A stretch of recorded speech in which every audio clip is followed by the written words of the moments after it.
Welcome to another day on your advent calendar, guys. Here is your task for today. And the task is plan to feast again. Now, for a lot of us, we're going to go to town on the Christmas turkey, on all of the chocolates that are around, all of the alcohol, all of the amazing, rich, heavy desserts that come around at Christmas time, because it only happens once a year. And so we need to get it all in because we're not going to get it for a whole 12 months.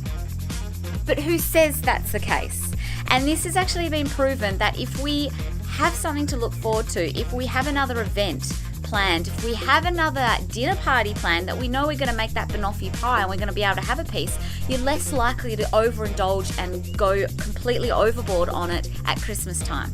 So what I want you to do is look at your year ahead, and it doesn't have to be a really set in stone plan, but have a general plan to have a Christmas dinner again, or to have like Christmas in July again, or to have a dinner party, in February where you have your friends over and you're going to make the banoffee pie and you're going to have a piece of it then.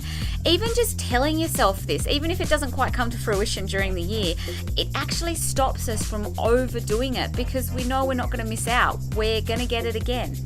So, your task today, as I mentioned before, have a look at your calendar coming through into 2019 and mark out a couple of days there where you are able to create Christmas dinner again, or create that beautiful dessert that you really love and you only do once a year at Christmas because it's so special.